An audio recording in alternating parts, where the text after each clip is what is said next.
Oyez, oyez, oyez. All persons having business before the Honorable, the United States Court of Appeals for the District of Columbia Circuit are admonished to draw near and give their attention, for the court is now sitting. God save the United States and this honorable court. Be seated, please. Case number 21-5148. Rica and Gatore et al. Appellants versus United States Department of Homeland Security. Mr. Cleveland for the appellant, Mr. Silverman for the appellate. Good morning. May it please the court, I am David Cleveland, counsel for Ms. Gatore and others. I'd like to reserve 2 minutes of my time for rebuttal. Large number of asylum applicants are still waiting. They have been treated unfairly. Claims remain unaddressed. Class action device will give them justice. Otherwise, there's no remedy for them. DHS will get away with it. That might influence the behavior of DHS in the future. The district court said it was not unsympathetic to this group, a double negative, but it shows the district court was aware of this group. This group deserves a remedy. Class actions protect people who are unaware of their rights. Remember the Fair Credit Reporting Act. Mr. Cleveland, the district court understood that the only aspect of the putative class claims that remained unresolved was segregation and production of the portions of the class member assessments to refer that were not properly withheld under Exemption 5. And the district court concluded that further action on the part of DHS would require individualized consideration. What was erroneous about that? That's true for all class actions, Your Honor. The question is, does commonality prevail? Is there typicality? DHS does not argue that in their briefs, that there's a lack of commonality, a lack of typicality. In an asylum officer assessment, the only issue is do we give 3 paragraphs or do we give 7 paragraphs? That can be determined. The asylum officer assessment starts off with paragraphs of facts. So in 30 seconds. Right, I understand the factual circumstances. I'm trying to figure out what is and isn't left of your claim. And the district court concluded that you failed to meet representativeness because once the named plaintiffs' reasonably segregable portions had been released to them, he thought that the named plaintiffs' claims were no longer representative of the absent class members' claims. Did you contest that? Did you appeal that determination? Your Honor, I would phrase it that the district court said because the named representatives were given their paragraphs, they were no longer members of the class. That's how I would phrase what the district court did. And that is erroneous. And yes, we argued that was clearly erroneous. The mere fact of mootness of the individual does not prevent that person from being class representative. Well, it does in some situations. Some, but at the time of the filing of the complaint, all of the plaintiffs had valid claims. And DHS agrees with me on page 34 of their brief that the class representative has 2 claims, a claim for their own documents and a claim to be a class representative. The history of this case includes 8 plus 2 plus 30. Page 34 of their brief, I don't see a page 34. Their brief is 20. I'm looking at the right case and the right brief. It's 25 pages long. Well, toward the end of their, I have in mind, there's different page numbers, I think. Is there not? Anyway, you can make your substantive point. Go ahead. 8 plus 2 plus 30, the court should keep in mind. 8 plaintiffs step forward. We want our paragraphs. We want a class action. DHS gives the 8 paragraphs and then says, case is moot, go away.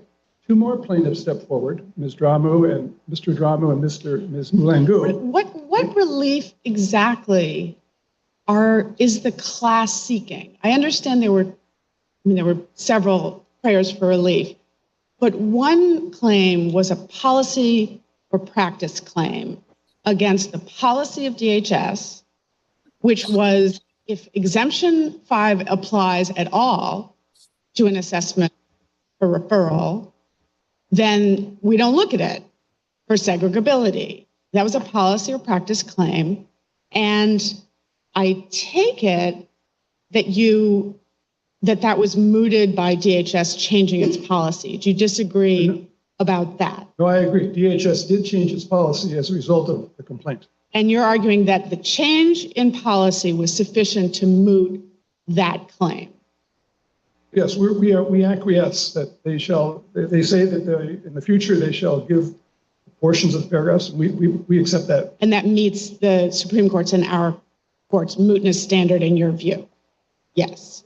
I'm sorry, what? It's moot. That renders that policy or practice claim moot. So what you have left is whether asylum seekers who filed FOIA claims and during the time period of the proposed class, but were not the named plaintiffs, whether those people are entitled to relief in this case. That's what's at issue in your view. Correct. The people who made FOIA requests from 2009 to December 2017, that group of people, they're unaware of their rights. They don't know what's going on. Now, if there were a class certified, isn't it the law under Eisen versus Carla and Jacqueline that the plaintiffs would have to pay for notice? Well, perhaps the plaintiffs shall, the district court says, 26C says, or 23C, they shall give such notice as is appropriate. Right. And one of the things I read your brief to be saying is that they're entitled to notice and that they shouldn't have to file new FOIA claims. Indeed. And the question of what is appropriate notice is best resolved by the district court. Now, there's different ways to give notice: by email, by publication. DHS has faced other class action lawsuits. They put notices on their webpage. But that's a question for anyway. That's what we're seeking is the class shall be certified, and then we figure out what kind of notice to give to the class members. And which portion of Rule 23B are you proceeding under here? B3. Not B2. Correct. Correct. They have changed their policy, but however, for the people that don't know about that, 2009 to December 2017, that group of people, they're waiting for relief. And the relief, again, I mean, notice is typically part of a class proceeding. It is not typically the relief. And that's the only thing I identified in your appellate brief was that you're seeking notice on behalf of the absent class, putative class members. Well, that's true. And then each person who wants to can step forward and we'll figure out a remedy for those people. Do they have to, how much work do they have to do to be identified? So what's the common question that remains? The common question. If the question that they're entitled to reasonably segregable portions under FOIA has been resolved, the remaining common question is what? A point that has been conceded by DHS that during the time period 2009 to 2017, DHS did not even attempt to give any remedy to the class. They did not attempt to segregate. We're asking them to look at each one and do a segregable analysis. What is the common question that the district court needs to, as a legal or factual matter, resolve still? I don't see one. Neither do I. Okay. They've conceded that the policy was unfair. Now the question is remedy. And how do we remedy the people who are still waiting? DHS proposes nothing for these people. I think that's wrong. I think that there should be a class should be certified so that they can be given notice. Mr. Cleveland, why is class certification necessary here? I mean, where DHS has already changed its policy, right? So members of the class can simply file a FOIA request and get the relief that they are seeking. They can if they're aware of their rights. I think they're not. DHS doesn't claim that they are aware of their rights. Well, so presumably you could tell the members of the class that this policy has changed. I'm not sure why why you need a redressable. I'm not sure how that harm is redressable by this court.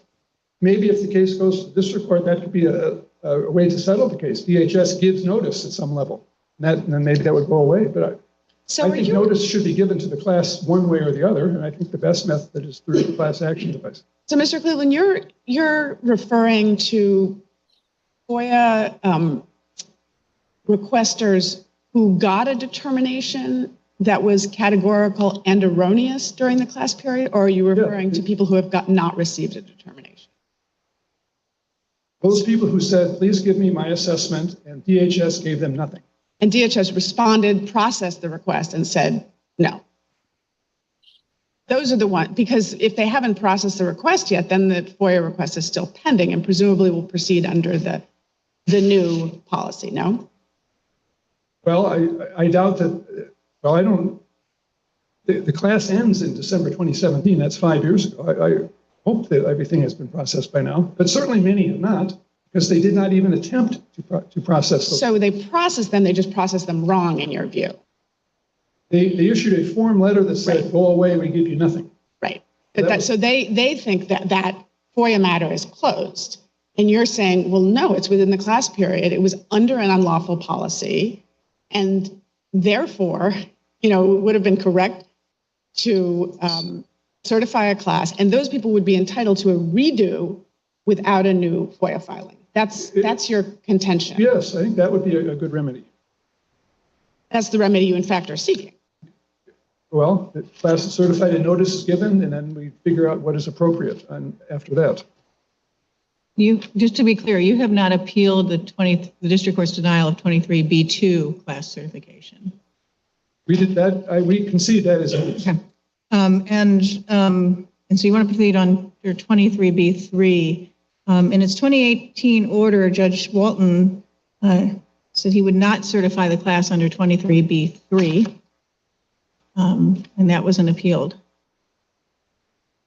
So how can you appeal? How can you raise 23B3 now? Mr. K.I. Tsonga steps forward in 2018. He's a new plaintiff. He was part of the motion 57 plaintiffs. He was declared to be a plaintiff in October 2020. He may be declared to be a plaintiff, but the district court had already said that this was not, he would not certify this under 23B3. Well, the court said that concerning the plaintiffs who were there. He had 8 plaintiffs in front of him. Mr. K.I. Tsonga is a new guy. But did he file a new complaint? Because he filed an amended complaint in 2018, and he became named as a plaintiff October 2020. He has forfeited nothing. He filed a 23B3 motion. He certainly should be the class action representative. He has forfeited nothing. Mr. Cleveland, what's your best case in support of your argument that plaintiffs who have individually received relief may nonetheless act as class representatives to obtain class certification and litigate class claims for individuals whose relief is distinct? Well, JD versus Azar. JD was pregnant in custody. Later, she becomes not pregnant and she's out of custody, and the court said she can represent a class. But there, the question is it's the common legal question. That case, in a sense, is in a different posture because it was the government had not conceded that the policy that it was following with respect to all the detainees was unlawful, whereas here they did change the policy. That's true. So that makes the case easier from my point of view. DHS is acquiescing and they're conceding, so it makes it easier to do. It makes it harder because the commonality that justifies certifying a class is, in Judge Walton's view, lacking here. And you haven't exactly explained why that's wrong. The common question that the court needs to resolve. The common question is that DHS treat the class unfairly by not even considering giving them any portion of their assessment. And that's the question. And we know the answer. They admit they didn't. The common question, we don't need it because it's conceded.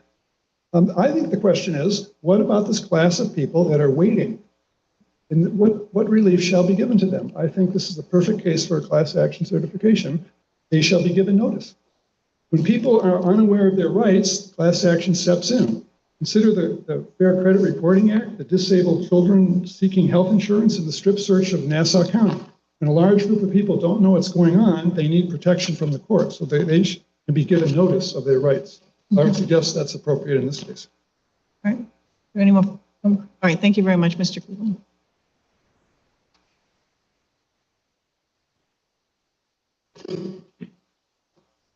Good morning, Your Honors. May it please the Court, Bradley Silverman for the Department of Homeland Security. The District Court's denial of class certification warrants affirmance for at least 3 reasons. 1, the only claim that is before this Court, the Rule 23b3 claim, was raised untimely, several years. 2, the named plaintiffs are not in fact members of the class that they are seeking to certify. And 3, plaintiffs have failed to demonstrate compliance with Rule 23b3's superiority. I'm going to start with the first issue because, in a way, Let me just ask you, as a matter of sort of background and context, why is it that the department doesn't routinely give statements to asylum applicants? Why don't they routinely disclose the reasonably segregable information without any FOIA request? I mean, I read your briefs and I appreciate that there's a lot of FOIA processing burden on DHS, but it seems that in other kinds of legal proceedings, the government routinely just provides opposing party its own statements. And, if that happened, wouldn't it substantially cut down the FOIA burden? It's very peculiar that this provision of information in an asylum proceeding doesn't happen in that proceeding. Your Honor, I could only speculate. It could be a matter of administrative convenience. It could be a matter of this containing at least some conceitedly deliberative material. But I do not have an answer to that particular question. I would just be speculating. Mr. Cleveland, I think he was up here, acknowledged that the B2 claim is no longer for this Court. He doesn't raise it on appeal. But that is the only basis for class certification that the plaintiffs raised. The district court was not concerned about B3 being materially different from B2. So, it seems odd that we would reverse on that ground, that this is somehow there's a lack of notice that B3 was going to be the avenue. I mean, I appreciate your argument on timeliness, but I have a question about the mootness. Does the department take the position that the policy that it was following before, failing to segregate the segregable portions where Exemption 5 was asserted, that that's contrary to FOIA? Is that the department's view?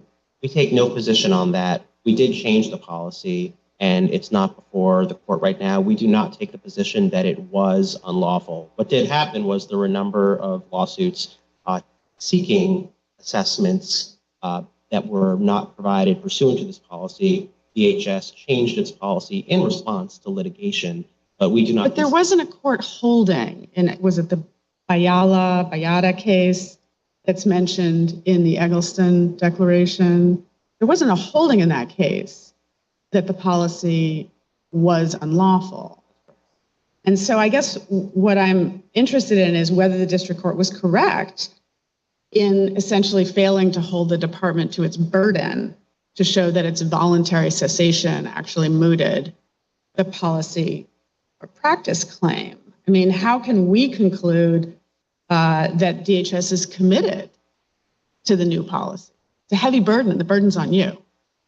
Well, under this Court's decision in Forum, a declaration by an agency official with sufficient responsibility and, for lack of a word, credibility to make that to make that attestation that the agency has backed away from its previous policy, it's implemented a new policy, will be taken in good faith.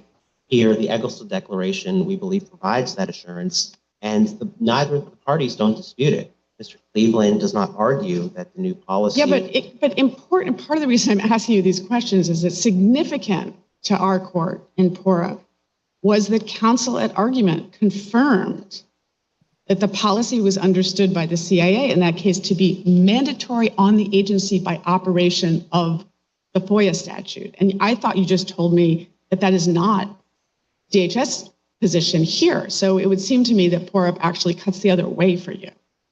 We do not take the position that the previous policy was unlawful under FOIA. What I can say is that I have spoken with the agency, and they are firmly committed to not reverting to the previous policy, to implementing this policy. They are not going to back away from it. How do we know that, though? You haven't taken the position that the agency feels bound, which is something we relied on in PORUP. So where is the evidence of DHS's commitment to the policy going forward? I see the Eggleston declaration, but they refer to the guidance in the USCIS FOIA processing guide, and we don't have the FOIA processing guide in the record. We don't have, this is not like the Alaska case where there was notice and comment rulemaking. And in fact, in Alaska, we have a footnote saying we wouldn't necessarily hold voluntary cessation to sufficiently moot if it were the kind of policy that the agency could just change with a stroke of a pen. And that seems like that's exactly the kind of policy we have here, that the agency could just change it by the stroke of a pen. Honor, DHS is giving this court its word that it is not going to revert to the previous policy. Whether DHS could or could not is not important to DHS. In making that statement, do you purport to bind DHS for all time forward? All time forward? Mm-hmm.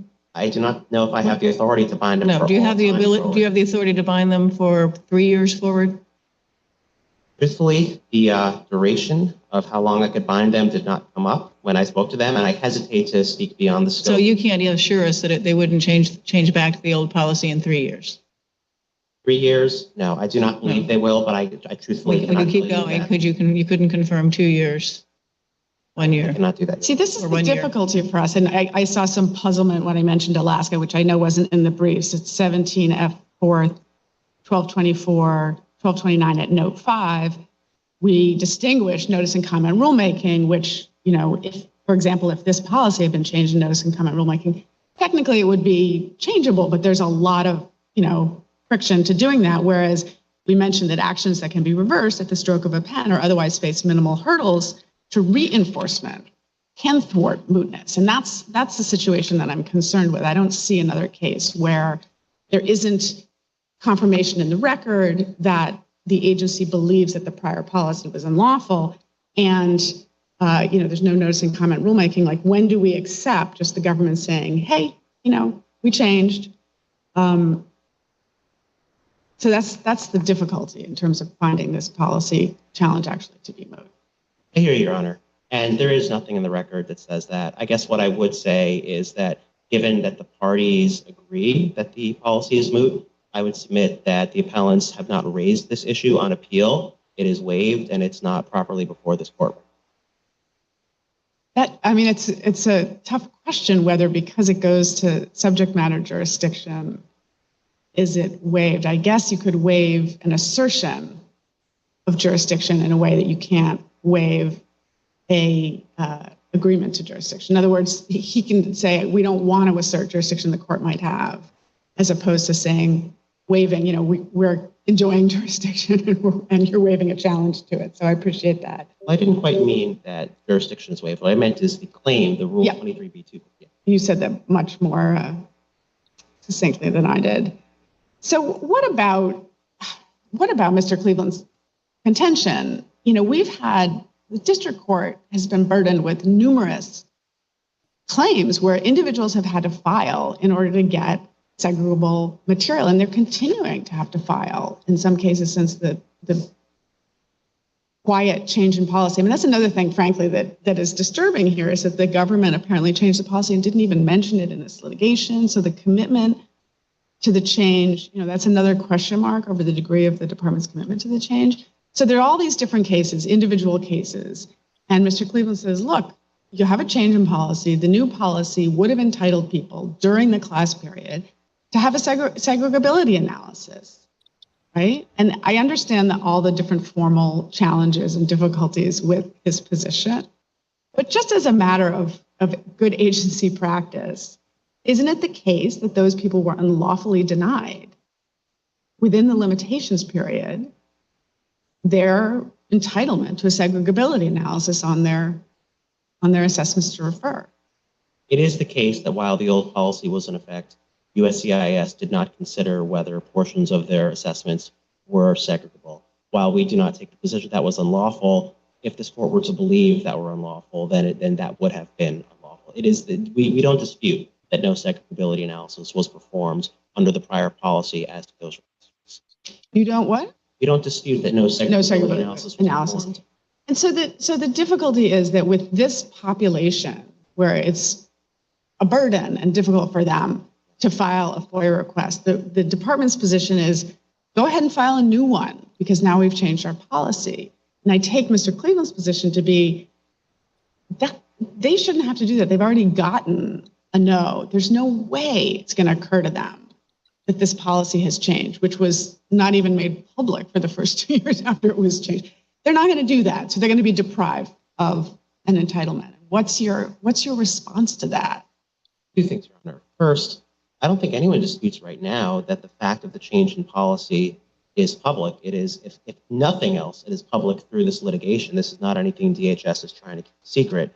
Beyond that, I question whether it's really completely accurate to say that this class of would-be plaintiffs is too uninformed to file a new FOIA request for two reasons. One, these are people who have already filed a FOIA request, which takes some degree of sophistication. And gotten a no answer and have every reason to believe that the book is closed on that. And there are organizations like Catholic Charities, which actually was a party in the district court, that can help them file a new FOIA request.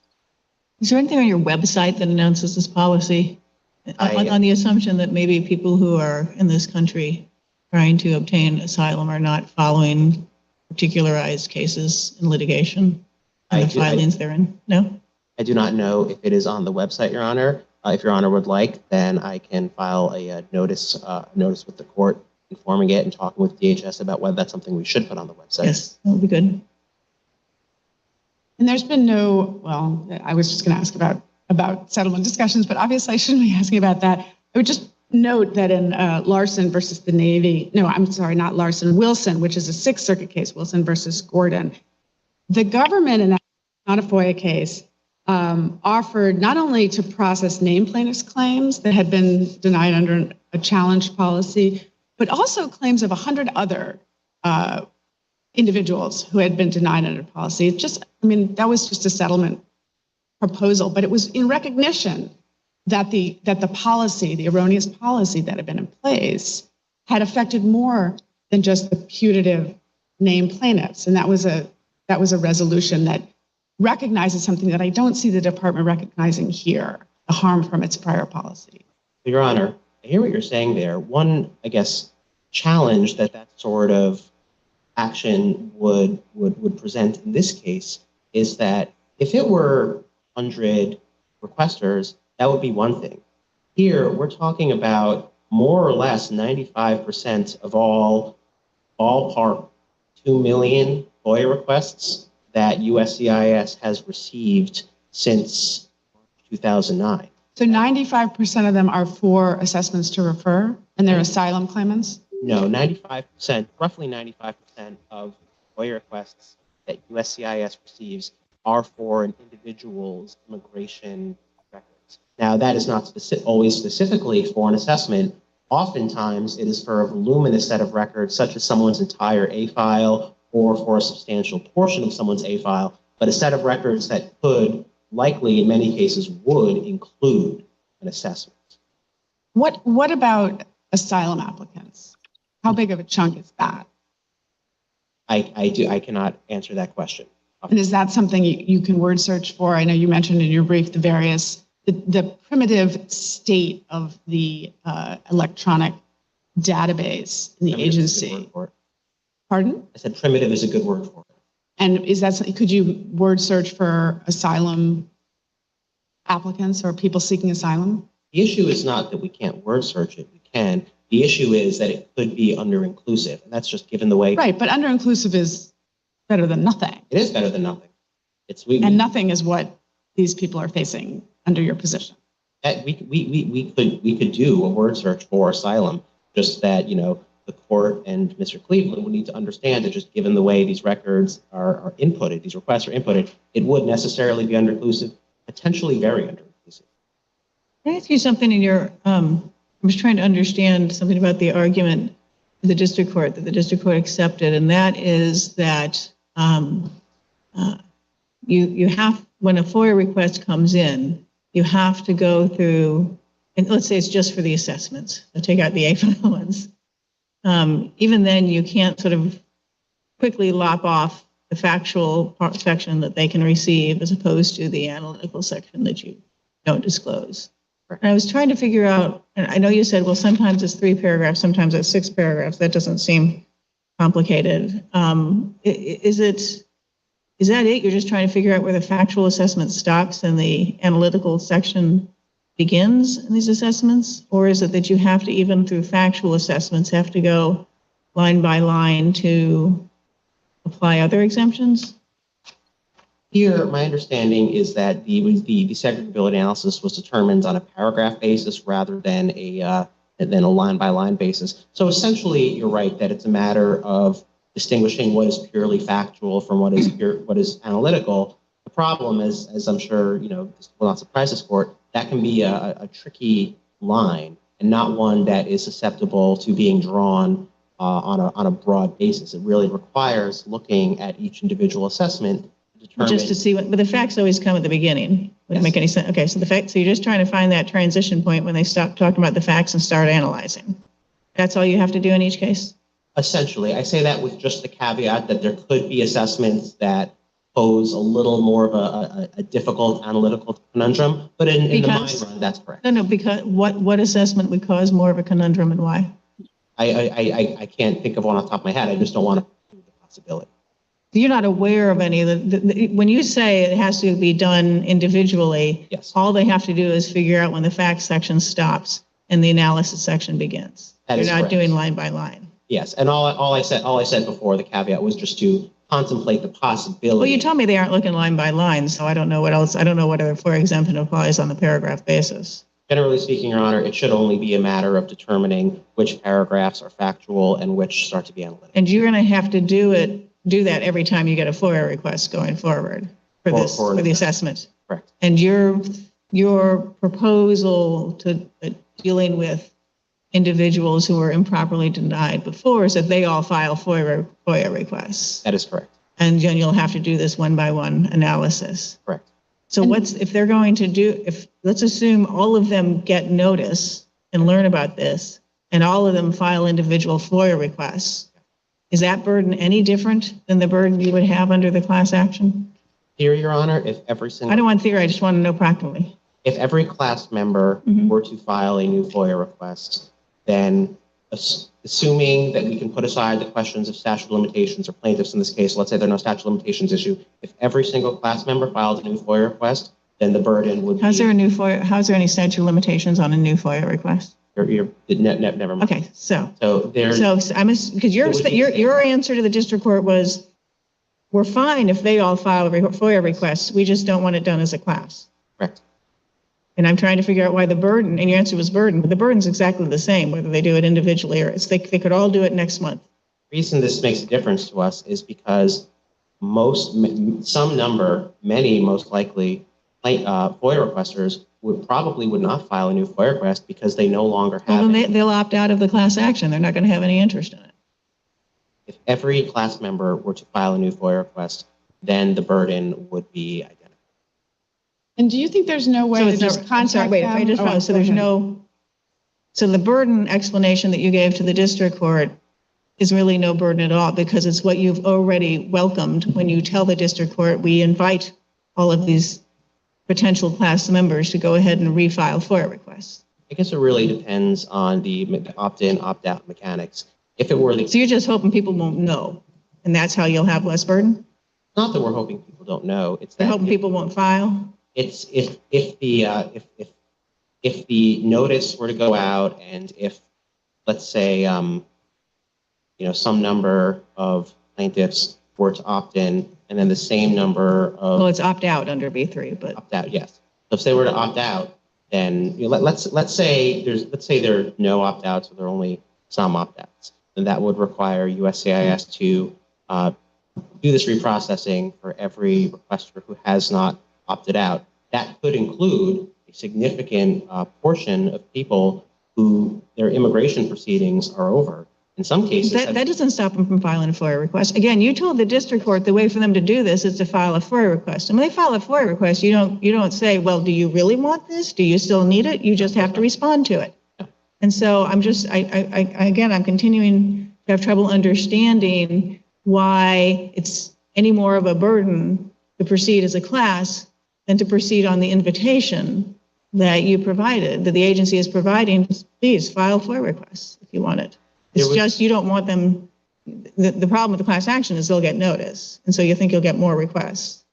I wouldn't put it like that. Well, how would you put it?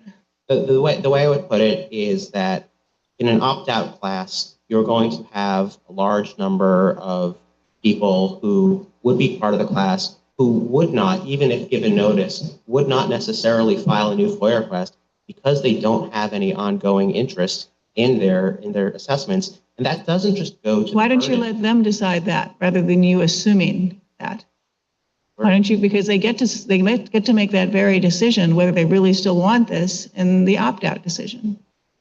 Your Honor, this goes to the superiority requirement, whether a class action would be a superior mode of. And your argument to the district court was all one of burden, and yet the burdens are exactly the same, unless government's interest is the people don't learn about it, and so they won't file a FOIA request. Well, one thing I want to point out is right, it's not just the burden would be the same.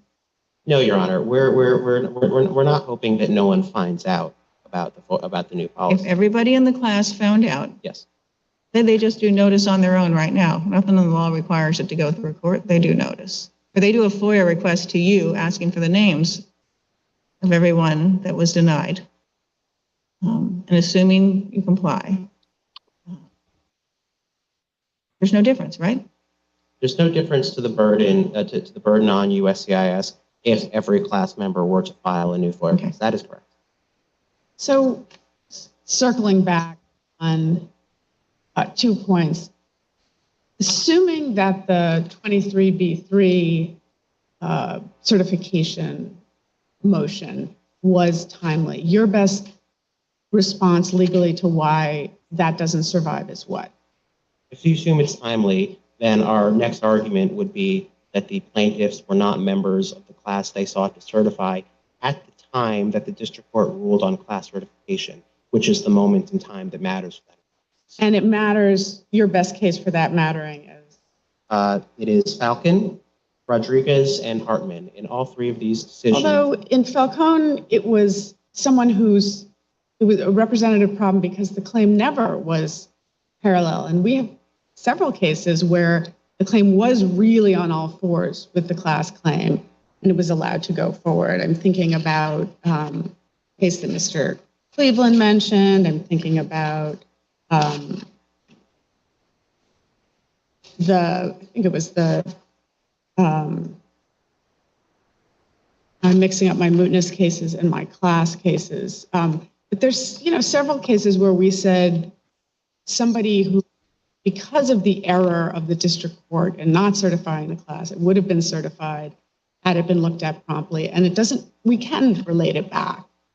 The IDEA case that's cited in the briefs.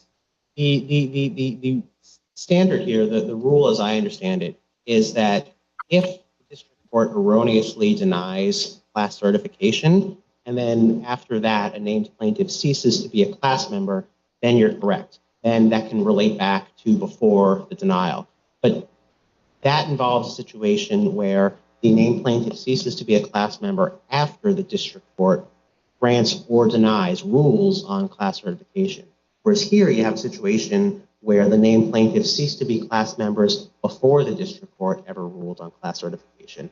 And so it's similar, we're distinguishing between the issues of whether you're a member of the class under Rule 23 that you seek to represent and mootness, but as in the mootness context, the key point in time is when the district court rules on class certification. Didn't the district court rule on representativeness back in the early written order before? And then there were other named plaintiffs whose claims were responded to by DHS after that. So there are some named plaintiffs who are in that position with respect to the representativeness determination.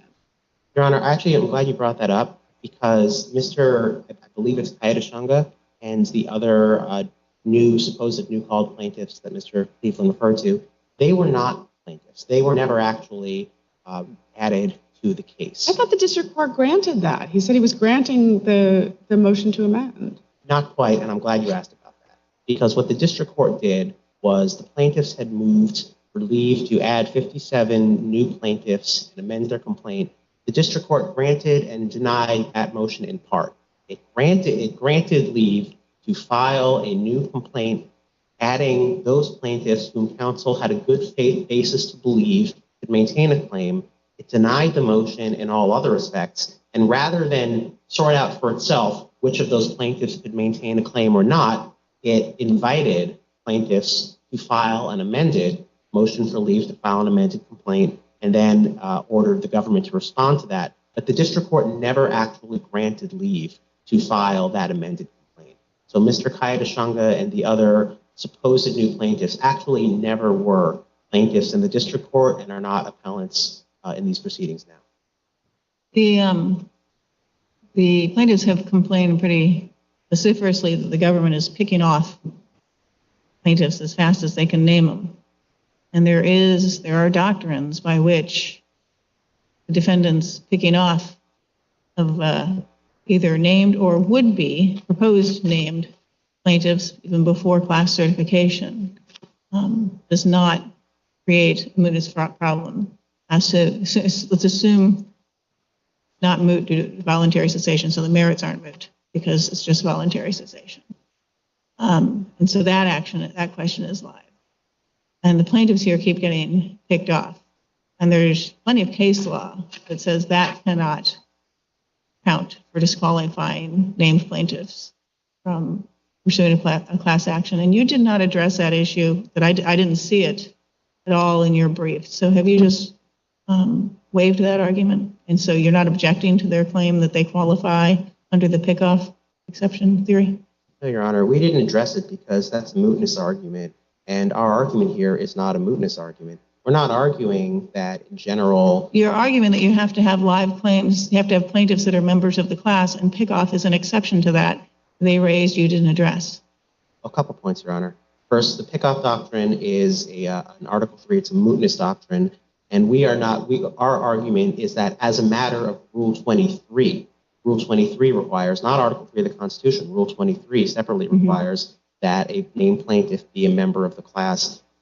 I am unaware of any cases that have recognized the picking off doctrine in the Rule 23 context as opposed to the mootness context. But even putting that aside, let's just assume for the sake of argument. If there are cases that have allowed classes to proceed in the face of picking off under Rule 23, you've waived any argument against that. Well, I think if you look at the sequence of events that occurred in the district court, you'll see. I'm looking at your brief and I don't see an argument, so I'm just asking you whether you've waived that argument. In this court, not what happened in district court. We waive any argument as to mootness. You waived any argument as to the pickoff exception that they flagged in their opening brief and you didn't respond to. Position is that we were not required to respond to. Okay, you're not required to respond to anything. Here's what you respond to. That's why. Let me try to phrase this maybe in a way that's more responsive to your question. We waive any argument concerning the pickoff doctrine in the mootness context. We do not waive it in the Rule 23 context because we don't believe the plaintiffs raised such an argument in the Rule 23. Except aren't they overlapping? Isn't the non-representativeness of the named plaintiffs' claims limited to the fact that they have received responses and the absent class members haven't? And so the non-representativeness that the district court pointed to was mootness. There's nothing else. There's nothing Falcone-like about their non-representativeness. It's just that they got picked off or they got relief. And so it really is a mootness point and a Rule 23 point. It's similar to a mootness point. We're not asserting a mootness point. There is a similarity in this context between the requirement of Rule 23 that you be a member of the class that you are seeking to represent and the Rule 20 and the mootness requirements. So in fact, that's the only non-representativeness is that their claims are ostensibly moot. Well, the way that plaintiffs themselves chose to define the class is it is a class of persons who requested their assessments but received no portion of it. And that framing was plaintiffs. Well, right. Okay. Why isn't DL versus District of Columbia authority for this idea that a claim of a named plaintiff that becomes moot can nonetheless relate back to the time of the complaint filing and therefore retain the representativeness that Rule 23 requires. Well, two points, Your Honor. First, and I know that you don't care, but just preserving this, and it's where our position is not a mootness, it's Rule 23, and so we'd argue that DL is an absent for that reason. Now, Don't say I don't care. I'm just playing devil's advocate, and I'm not necessarily decided. I know. But moving past that, we would go back to the idea that the key moment in time is the moment when the district court grants or denies, when it rules on class certification. Now, I can't remember the precise facts of DL on my head, but here the plaintiffs ceased to be members of the class before the district court ruled on certification, and we believe that is the moment that really matters. Mr. Silverman, if I could just ask you, why doesn't the government raise a more robust mootness claim here? I mean, what type of redressability can this court offer these plaintiffs after DHS has changed its policy? So our position is that the named plaintiffs' claims, not any new plaintiffs subsequently added, but the original named plaintiffs, their claims are moot, but that doesn't preclude them necessarily from serving as class representatives. So that, yes, their claims are moot, but our understanding is that if a named plaintiff's claims become moot after the district court rules on class certification, they may nonetheless serve as class representatives. And so that's why we haven't raised this mootness argument, because while their claims are moot, that alone does not preclude them from serving as class representatives. What does preclude them from serving as class representatives is that they're no longer members of the class they seek to certify, and they weren't even before the district court ruled on class certification. I just want to clarify, we kept you way over your time. Just one procedural factual question I just want to confirm.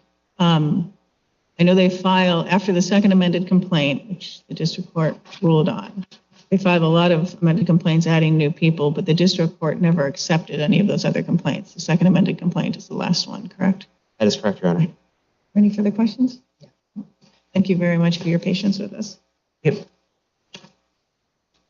Okay, Mr.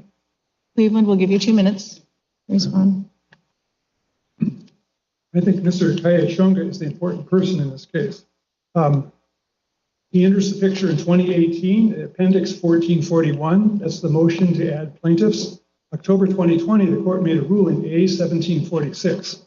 And he promptly filed a B3 motion, Appendix 1764. He's very much in the picture. He forfeited nothing. In DL versus DC, it was a case of 3 to 5-year-old kids who were unfairly treated.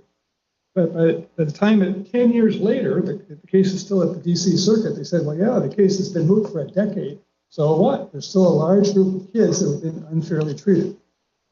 In regard to assessments, I believe there are 15 assessments in the record. It's easy as pie to read it and start off with the facts. They're all the same. I got hit on the head because blah, blah, blah, blah. And then the asylum officer says, no, you lose for some reason. Very easy to segregate. The Yabzu case in 2018, the judge said his portions are easily segregable. I would suggest that the district court should be reversed. Any questions? Thank you very much. The case is submitted.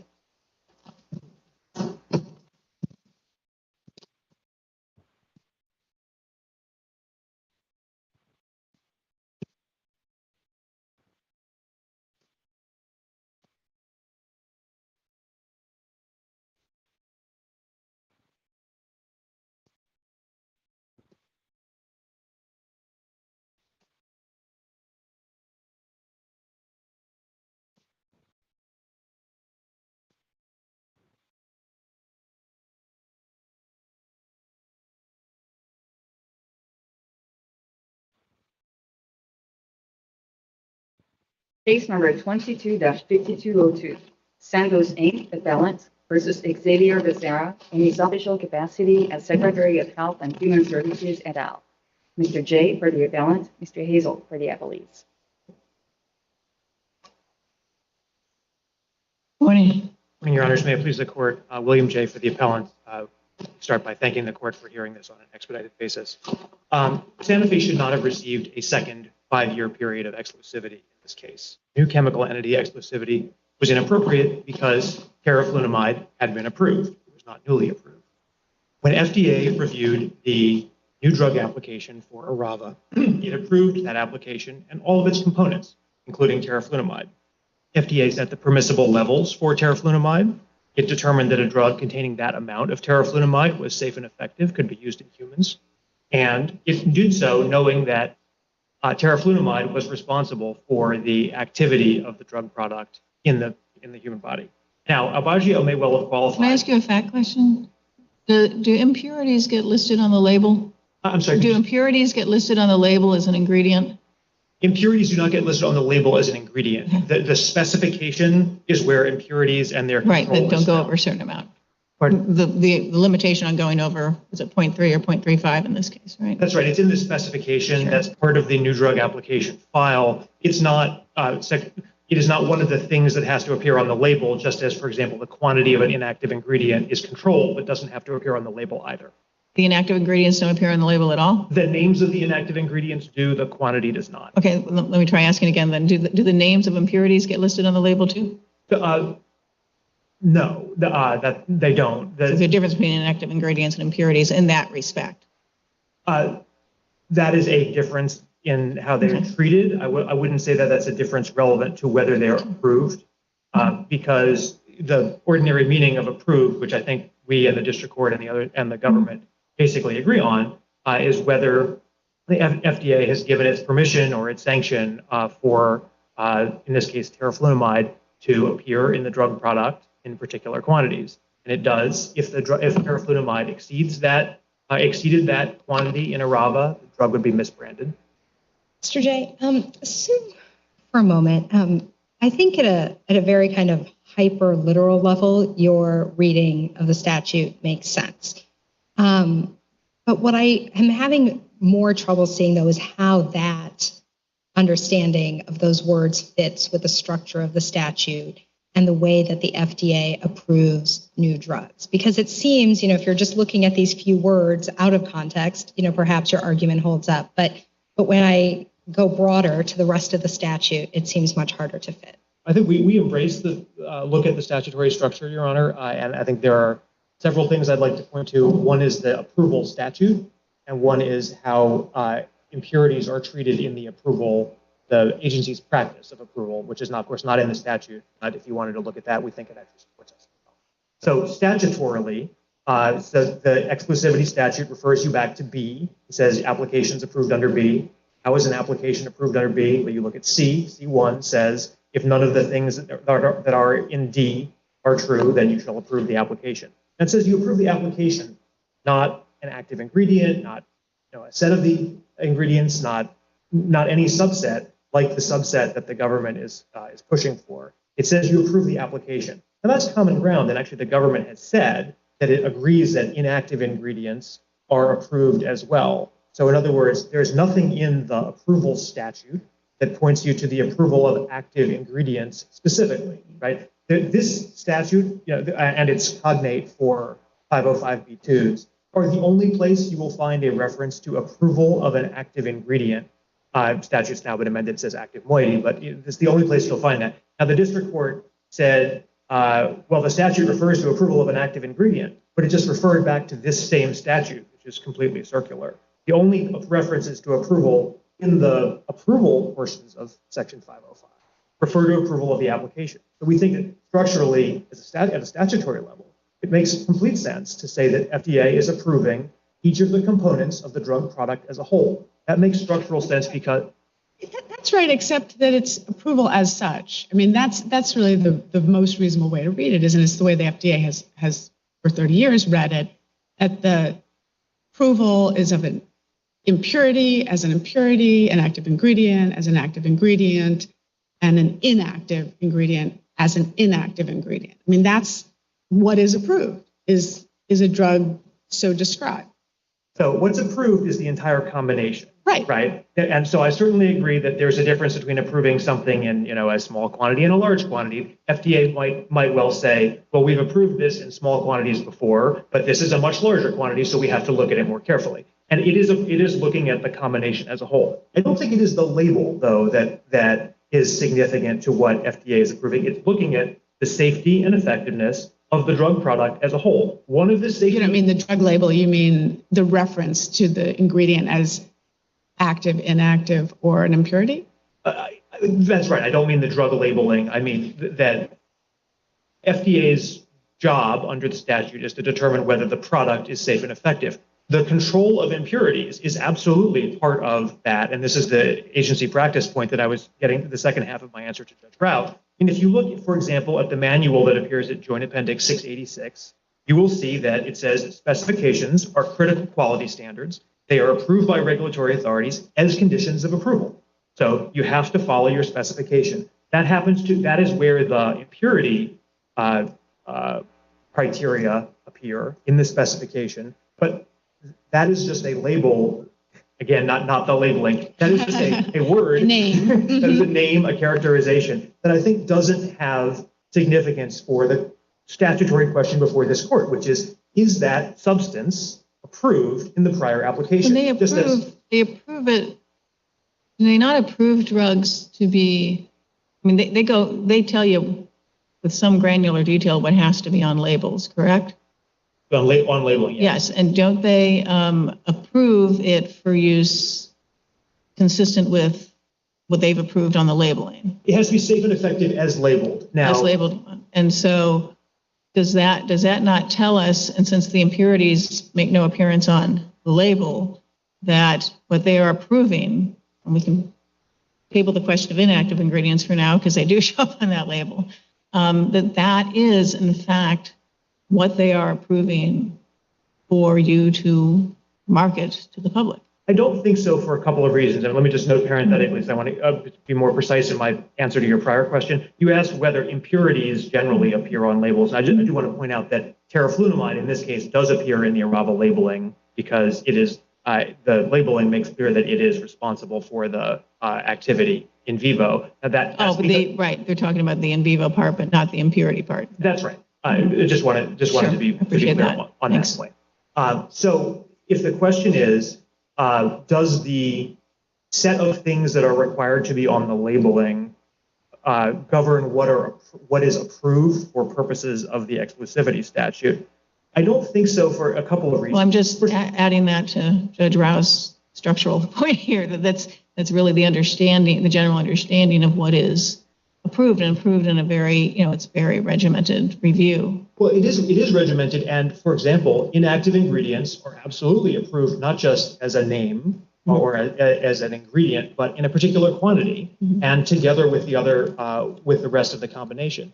The quantity of the inactive ingredient doesn't have to appear in the labeling in the same way, but just as the good manufacturing practices might or might not be reflected on the labeling, but the FDA controls those quite rigorously. So just as a product could still be misbranded if it contains too much of an inactive ingredient, a product can be misbranded if it contains too much of an impurity, especially where the purpose of controlling. Sure, because they haven't approved you to market it with that extra amount of impurity in there. That's right. It has been approved to market with that amount of impurity. I think, but not under the label. Well, it's not labeled, but it is. In other words, the FDA has not decided. I get they certainly control them. I think your point is precisely this, that part of the big picture of what they sign off on is this amount of active ingredient, this amount of inactive ingredient, and which they are, and we will not tolerate anything more than X amount of impurity. I take it that's your point. That's in sort of the big picture here of what gets authorized, to avoid using the loaded term approved, authorized for release to the public at the end of the day. That is what gets it approved. And the piece of the statutory standard for approval that this goes to is safety. Because if you look at the two guidances and the manual that are in the record, so in particular, there's a whole guidance devoted to degradation products and at what level they must be reported, at what level they must be identified, and at what level they must be qualified. But and that means if the manufacturer were to throw in a whole new ingredient altogether, just say I'm going to add a little bit of this in because it makes everybody feel good. Without an impurity, it's just small amounts. It's never mentioned it to the FDA. That's certainly forbidden, correct? Any change in the composition. Any change in the composition. Would be forbidden, including a change in the impurities are part of the composition. So at some level, when they approve, they are approving these things and nothing else. They're approving the composition now because of the phenomenon. And nothing else. That's right. That's right. Now, because of the phenomenon of degradation, right, that some portions of the active ingredient may degrade into other things when they react chemically with the packaging or with the inactive ingredients, which is exactly what we have here. That means that there is some.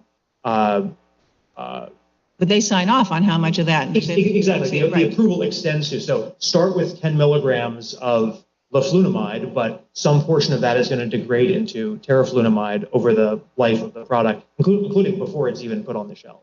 That's exactly right. And all of that goes to the composition, which is one of the statutory things that the NDA is required to detail. And then FDA Isn't the approval different for active ingredients and inactive ingredients and impurities? I mean, so the FDA is looking to see what the therapeutic benefit is of the active ingredient, right? It looks at I know it has to approve the application as a whole, but what it's really approving is, do 5 milligrams of this drug have a certain effect, a certain therapeutic effect? Do 15 milligrams have a different effect, right? It's looking at the therapeutic operation of the active ingredient. And then it's, I think, also looking to see whether, the impurities and the inactive ingredients are safe to be included with the active ingredients. I mean, doesn't that make a difference for how we think about what's happening in the statute? I don't think so, because as your question recognizes, there's effectiveness and there's also safety. The inactive ingredients, for example, may not contribute to effectiveness, but they absolutely have,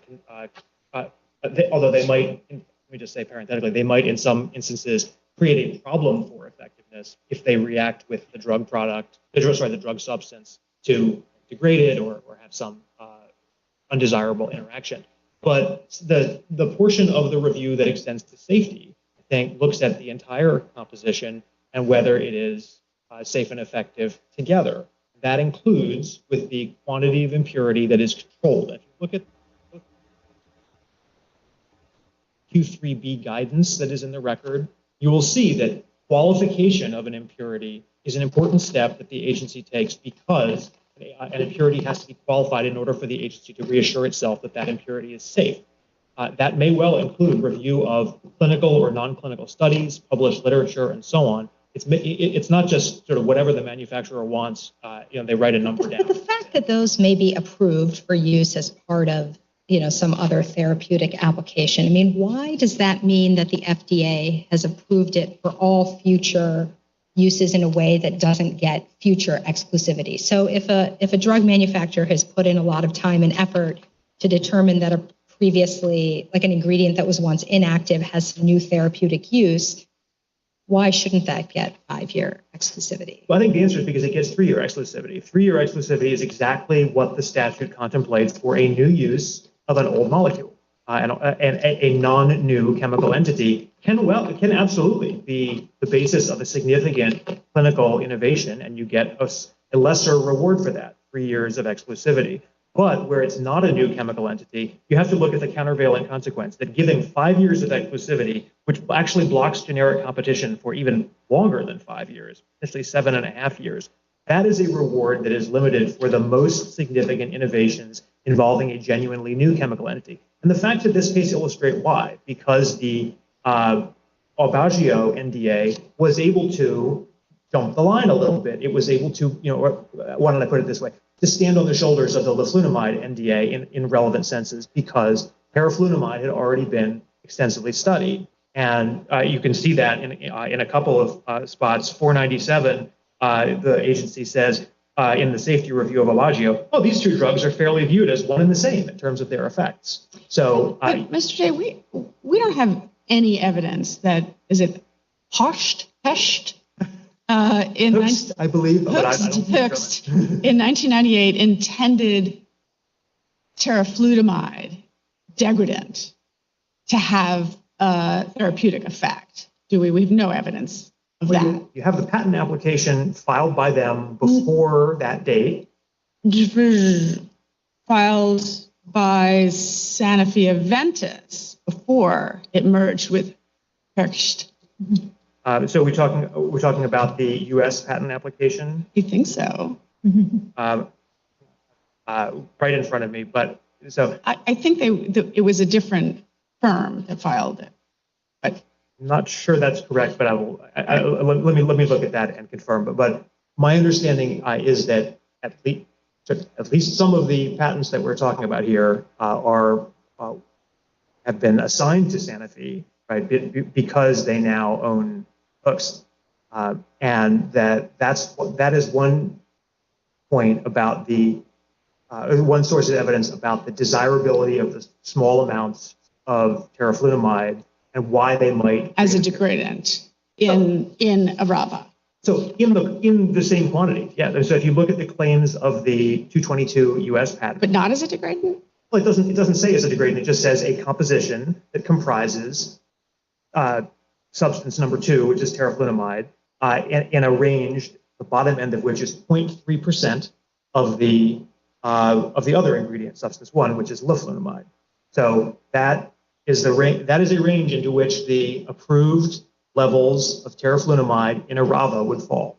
0 to 0.3%? Is that good? 0.3% and up, and the upper limit is substantially above anything that would be in the Arava NDA. But 0.3% is below the approved level, both at the time of launch and certainly below. Sorry, it is below the 3.5% that the product is allowed to contain. And tell us a little bit about your opposition to their contention that you never preserved in the administrative process. Your current claim that it was not a challenge to the statute. I mean, as they point out several times in their brief, this is their longstanding interpretation that goes, which they proposed in 1989 and adopted in 1994. They say they've been rock solidly behind it ever since.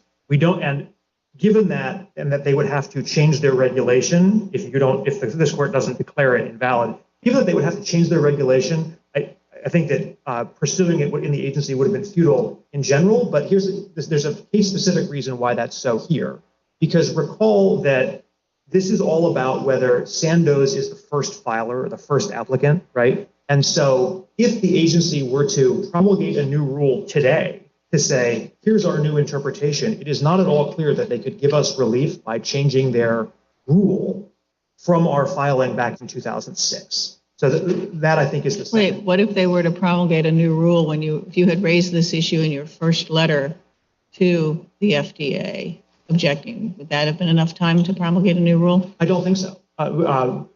Sorry, when did you initiate the regulatory process? When did you first, I forget the first filing date that So you did? we initiated the process a short time before filing our generic application. Which was what date? That was September of 2006, September 7th, 2006. 16, I'm sorry. Well, off my decade. September 7th of 2016. 2016 to 2022 isn't enough time to issue a new regulation? Oh, no, I think that once the other generics filed their applications a few days later, and remember that Aubagio had already been awarded exclusivity, and so the agency had already acted on its view and refused to receive our application, and then received everyone else on the 4-year anniversary.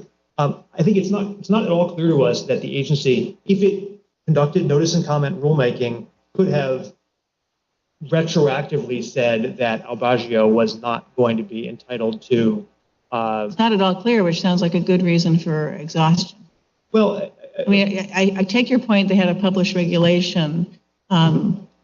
Are you aware of a case that said the existence of a published regulation counts as futility, that automatically qualifies as a futility exception to exhaustion? Well, let me just quibble with automatically, but let me answer your question, because we're not saying it's automatic, but in the circumstances of this case, we think it's futile. Do you have a case that says? So we cite Verizon. Verizon in turn cites OmniPoint. Both of those cases are FCC cases. In those cases, the FCC did not even have a regulation on point. The FCC had taken this longstanding position in a published order, which obviously is subject to lesser restrictions on change by the EPA. So we do think that it follows from those cases that where there's a published regulation that, not quite a fortiori, but certainly under the circumstances. So anytime an agency has an announced interpretation, some formally announced, not something informal or internal, but a formally publicly announced interpretation of its statute, exhaustion is no longer, to challenge that, exhaustion is no longer required?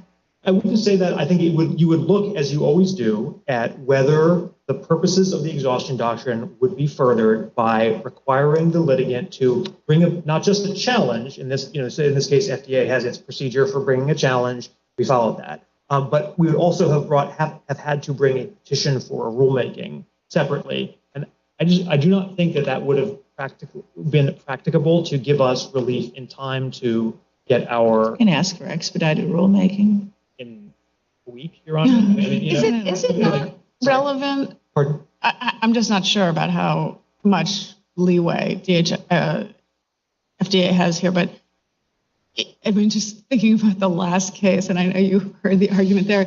I mean, what if exhaustion just gives the agency a chance to come to a resolution?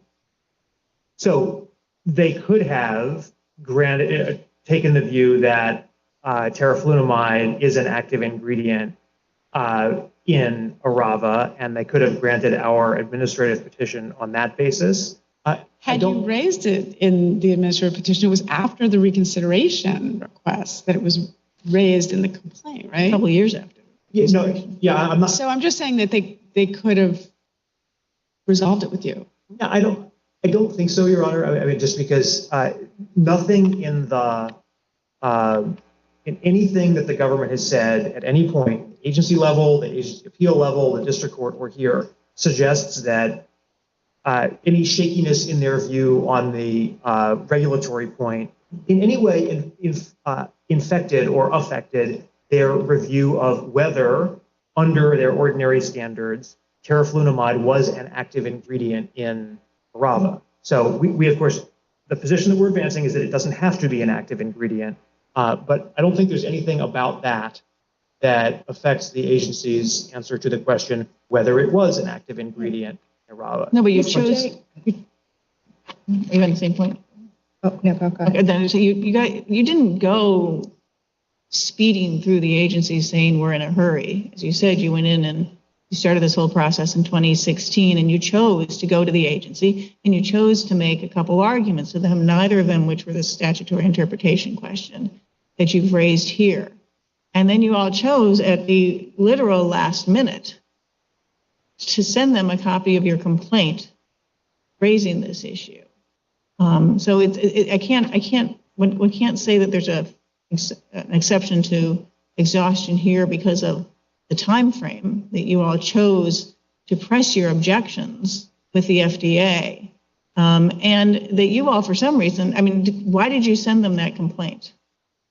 So we wanted them to be aware of what we were going to raise in court. It had been. Did you have, how many pages was that complaint? It's almost exactly the same as the complaint that you have in the. So like 40-something pages. Was there a cover letter that said, please note on page XX, we have this new argument? Is there anything to alert them that you were making a new argument? Because they interpreted it as you were trying to light a fire. I don't know of a cover letter that's responsive to your point, but I think. Was there a cover letter? Or it must have been. I'm just curious. It's not in the record. Right. It's your obligation to show why exhaustion should be excused. And we don't have any of that material before us. All we're told is that at literally the last possible minute in this agency procedure that had gone on for 5 years, you lobbed in a 40-page complaint, and that was supposed to give them notice that on page X of those 40 pages, you were raising for the first time a whole new statutory argument. And you've got nothing to say that we pointed them to it. I can't say that other than that it's broken out as a count, but that we called it out in a cover letter. I'm not, because that's not in the record, I'm not going to say that to the court. I do think, however, it's not quite fair to say this was lobbed in at the literal last minute.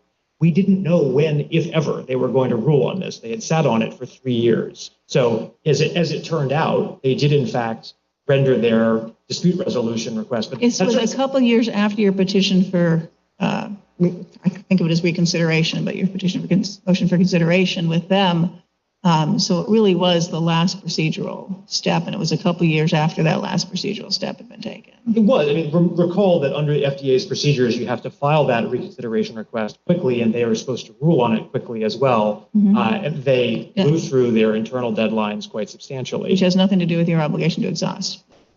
I agree with that, Your Honor, but you asked me a couple of moments ago about the sort of leisurely pace with which you perceived my client as having proceeded in the agency, which I don't think is a fair characterization. Well, you proceeded with time. I'm sorry, I will stop after this. You proceeded in time to have included this argument amongst the other ones that you raised. Even if you figured they're going to say no, there was no reason that you couldn't have included with the other arguments you raised, unless it wasn't something someone thought of until the very last minute. That's why you lobbed in the complaint.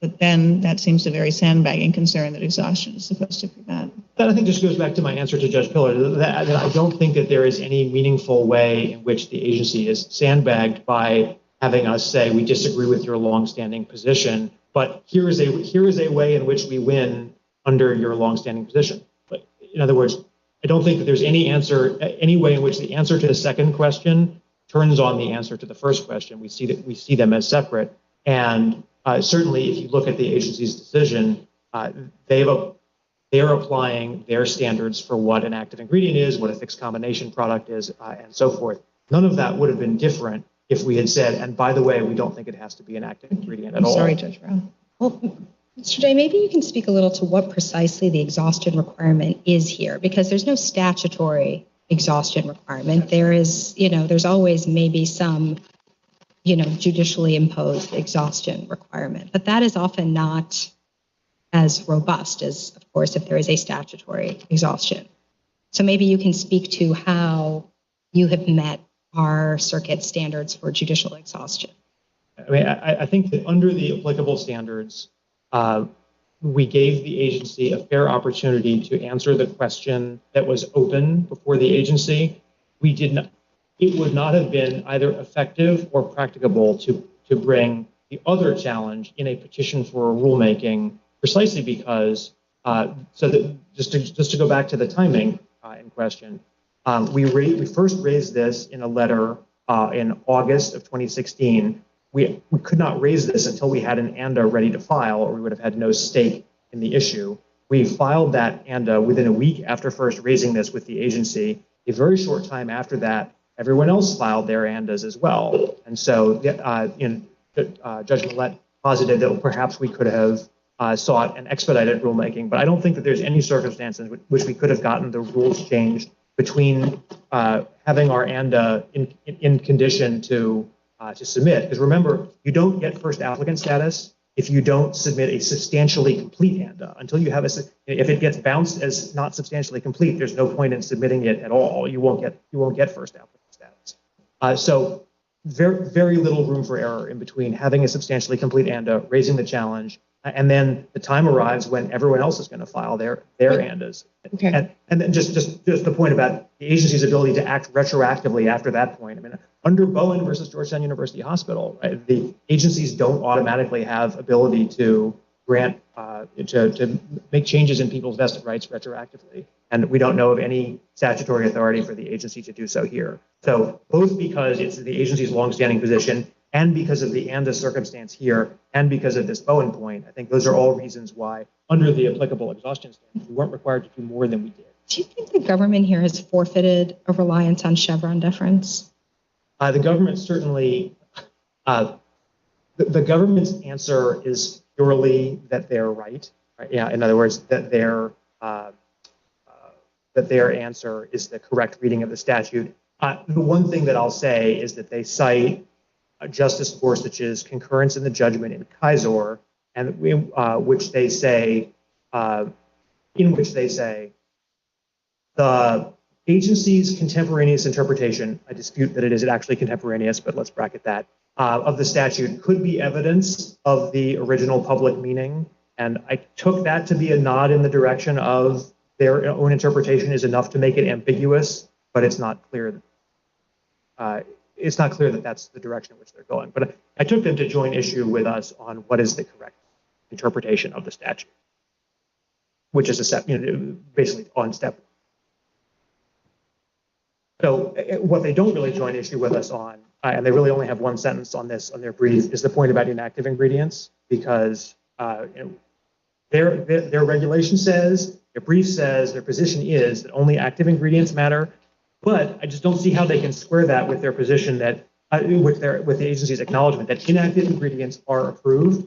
The district court correctly recognized that there's no textual basis for distinguishing between inactive ingredients and other parts of the specification that are approved by the agency. Either it's everything or it's just active ingredients, but they don't have any argument for how they can get inactive ingredients in. Now, Judge Millett was positing something having to do with the labeling and the fact that the name of an inactive ingredient, though not its quantity, appears in the labeling. That's not an argument. It's not a point the agency's ever made, not in the government, not in the agency's regulation, not in the agency's brief in this case. I think I've responded to it on the merits, but I don't think that would Your standard of review section does raise Chevron explicitly. There's citation of the standard of review. Sure. Specifically raises Chevron. No, and in fairness, we have not made a Chevron step 2 argument to this court. So, I thought you were saying they hadn't raised it, but it's clearly in their standard of review that they get deference. I mean, I think that if you... And they cite Chevron. Yes, that's right. That's right. But I took them, both they and we think that the issue here is whether the statute unambiguously... My question is, I know they raise it in the standard of review, but they don't develop the argument. So I was interested to know whether you thought they had forfeited for their argument about it. I do think that if you go back to look at where this interpretation comes from, so they cite several times the 1994 rulemaking. I think you will look in vain in the 1994 rulemaking or the 1989 proposed rule for a reasoned interpretation of the statute underlying this interpretation. They just say that this is going to be their interpretation. And I think that, so to the extent that they could develop some application of agency expertise that explains why this is their interpretation, I don't think that they have it. There is basically an offhanded cite in the proposed rule to agency practice, but that's not what's picked up in the statute. So I think that recognize that I am well over my time, but I did want to just point to one other thing, which is the other side's reliance on the generics, or the statutory provisions for approval of generics, which they suggest supports them. I'll just deal with that very, very briefly, which is that a generic has to have the same active ingredient as the brand product. That's how generic approval works. It is the basis for the abbreviated new drug application that generics are approved with. So the fact that it has to have the same active ingredient, I don't think that has anything to do with whether the FDA is approving a generic's composition, including its inactive ingredients, which it does. And the statute specifically says that safety considerations are to include any safety considerations raised by the inactive ingredients. I think that just confirms our point that the agency approves a new drug application or an abbreviated new drug application in toto, including the entire composition of the product. Unless the court has any further questions. We'll give you some time for rebuttal. Thank you. Thank you very much, Your Honor. Mr. Hazel.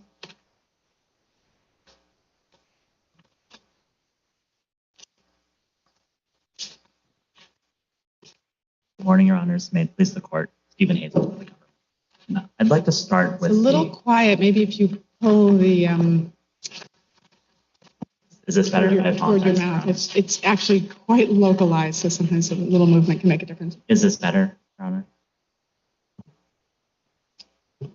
Okay. Let me know if this isn't working. Thank you. I'd like to start with the exhaustion point where things left off. Nothing stopped Sandoz from raising this statutory argument in 2016. The argument was available then. It had able counsel this entire time. They filed 2 detailed submissions, including one that they described as a comprehensive statement of each issue to be raised. There was simply no reason why they couldn't have put the statutory interpretation argument before the agency. I think I heard counsel say it's not at all clear that the agency could have amended its regulations by 2023. That's a 7-year gap, and the requirement for exhaustion and for this futility exception in particular is certainty. So if it's not at all clear, then it is clear that they haven't met this narrow futility exception to the exhaustion requirement.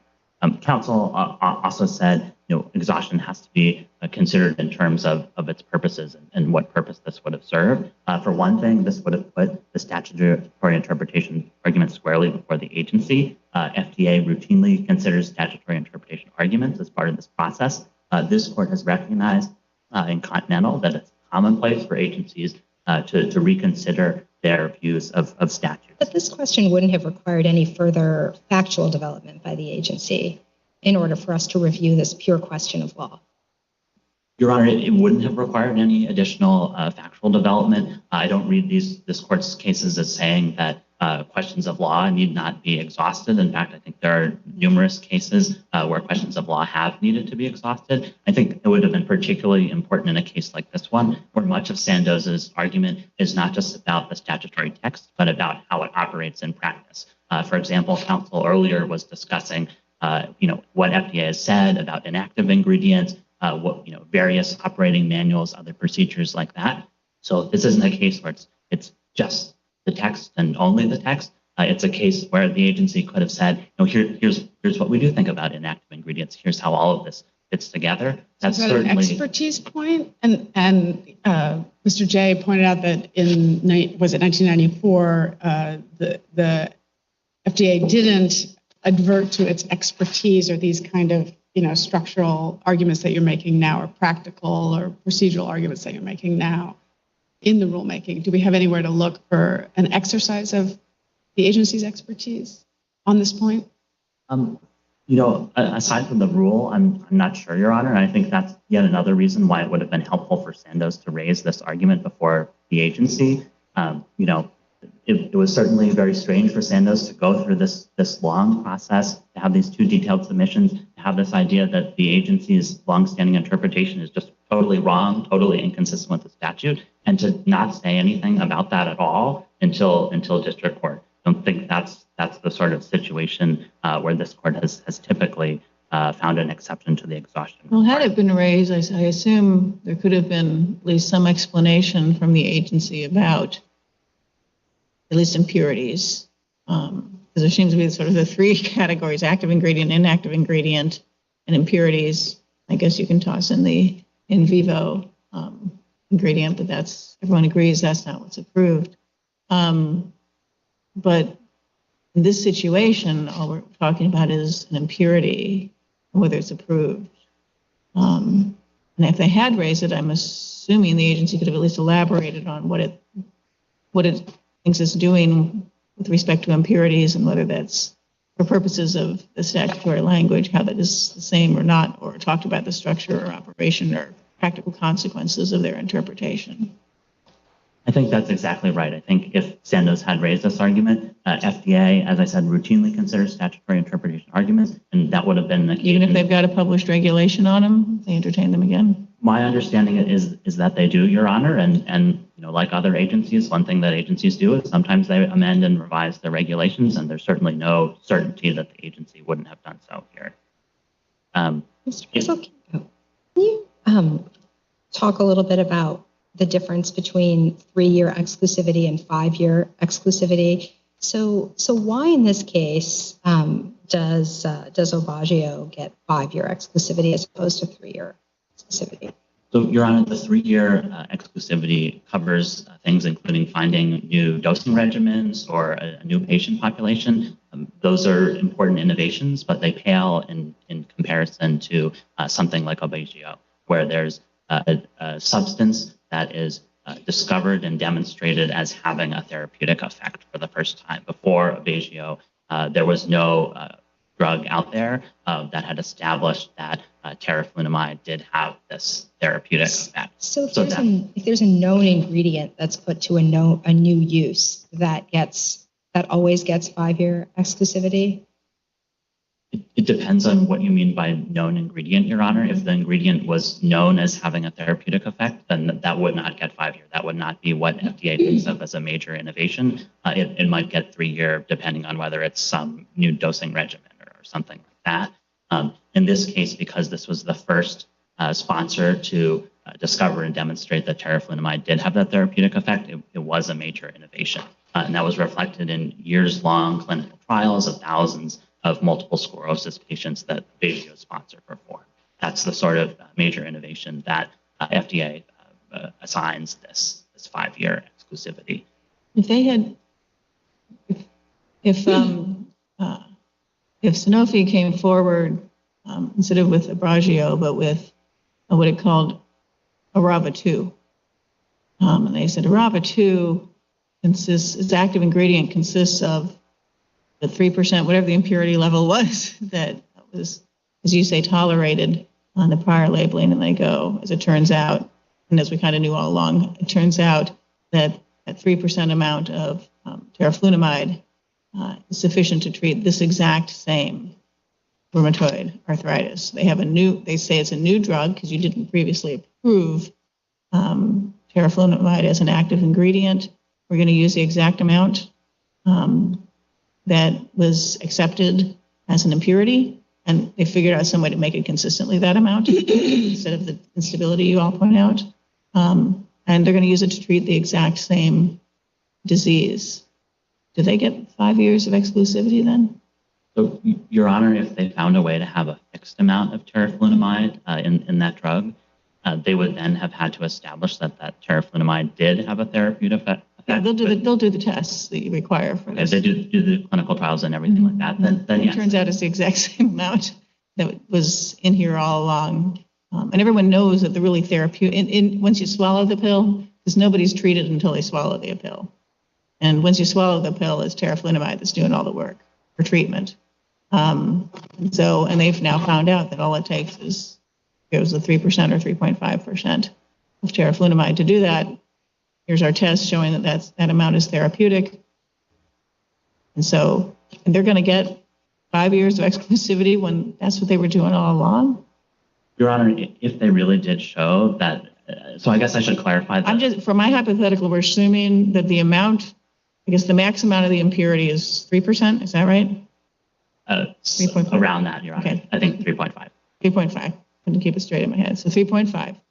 We are now want to market a drug with 3.5% teriflunomide, and that's the only active therapeutic ingredient that we are claiming, and it's to treat the exact same disease. And we're going to use Arava-2 as our name, so the public will recognize it again as treating that disease. That gets 5 years of exclusivity. Yes, Your Honor. Let me explain why that makes sense. In Arava 1.0, I guess you can call it, there were no studies, there were no tests of the degradant teriflunomide, the teriflunomide before it entered the body. Those clinical trials were focused only on once it metabolizes. And it turns out that you can't infer from the fact that the metabolite has a therapeutic effect that if you take that and put it in the drug product, it will have the same effect. Sometimes it does something totally different, sometimes it does nothing at all. And so if someone came along and said, you thought you had this impurity in this earlier drug, no one really had a good idea of what it did. We've done the clinical trials, we've done the tests, and we found, wow, that actually really is, it's effective, and we've demonstrated that to FDA. Then yes, that would qualify. Yeah, but this is a situation where no one had any idea what that impurity did. Everyone has known from the beginning that teriflunomide's doing all the therapeutic work here.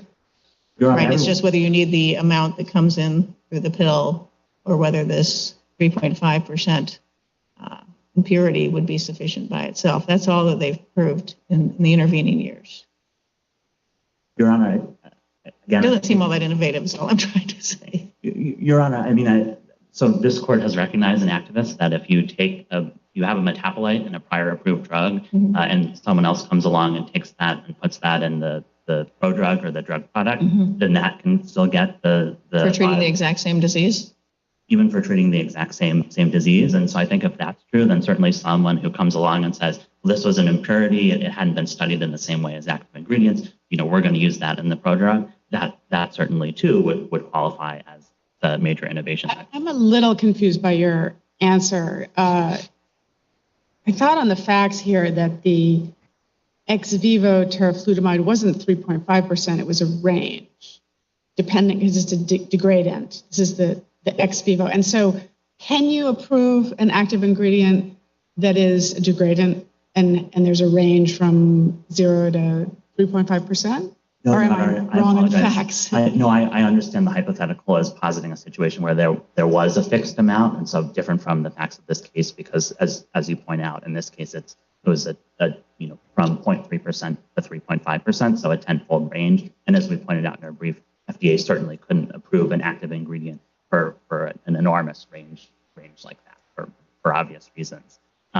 Just to focus a little bit more on the statutory argument, I think, as counsel acknowledged, this exclusivity provision asks whether the active ingredient in particular is approved, but the rest of the statute asks and calls for FDA to make this approval determination not for each particular part of a drug, but for the whole drug.